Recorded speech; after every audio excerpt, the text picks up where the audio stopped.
उपभोक्ता मानकर अवस्था आपण माने एई पदकरू जानि परथिए बोली मोर विश्वास।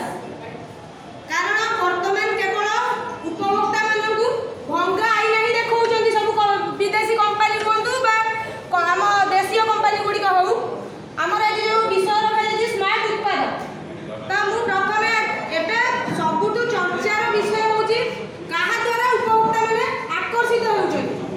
प्रथमतः मो मतरे विज्ञापन गोटे एपरि जिनिस जहा द्वारा आमे माने कौनसी एक जिनिस को किनिबा पई तत्पर होचे आकर्षित होउचे। विज्ञापन गोटे एपरि जिनिस जे सत्य को मिछ करि परछ मिछ को सत्य मध्य करि परछि। विज्ञापन गोटे एपरि जिनिस जे कि बण मल्ली बणरे फुटी झड़िया प्रतिबदल रे से बण मल्ली को नै कि मध्य बाजार रे विक्रय मध्य करि परछि। उपभोक्ता मानकर शोषण एही परि भाबे होउछि। तेबे किपरि आमे शोषण रु बंची परिबा ता पई गोटिया पद रहइबो मधुसूदन दास जो कथा कहिथिले उठरे उठरे उत्कल संतान उठी बुद्धु केते दिने पूर्व गौरव पूर्व महिमा पडु नाही तोर मने।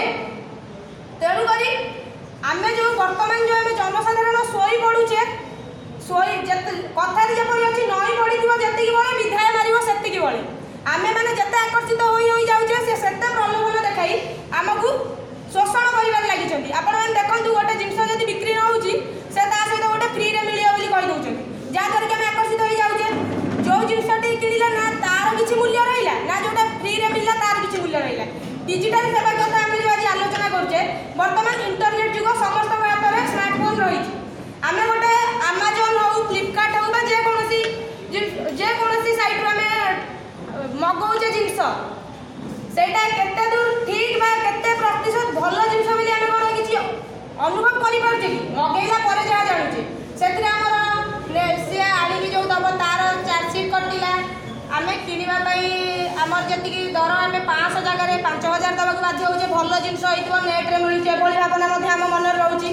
तेणु करी प्रथमे कहबी विज्ञापन प्रति सावधानता अवलंबन करंतु कारण विज्ञापन गोटे एमिति जिंस जे उपभोक्ता को शोषण करिवारे प्रथम रे रहउची एवं हमर खाउटी दिवस रे प्रथम जिंस होची उपभोक्ता केपरि शोषण मुक्त हेबो ता प्रति हमकु प्रथमे पदक्षेप नबाकु पड़िबो। कारण आम मानकु नै देश एवं देश को नै आमे एबोली कंपनी मानकु किपरि शिक्षा दिया जाई परिबो किपरि दुर्नीति विपक्ष रे आमे स्वर उत्तोलन करि परिबा नीति सपक्ष रे जिबा दुर्नीति मुक्त नीति युक्त समाज गठन करि परिबा से संपर्क रे मध्ये आम मानकु तत्पर हेबाकु पड़िबो।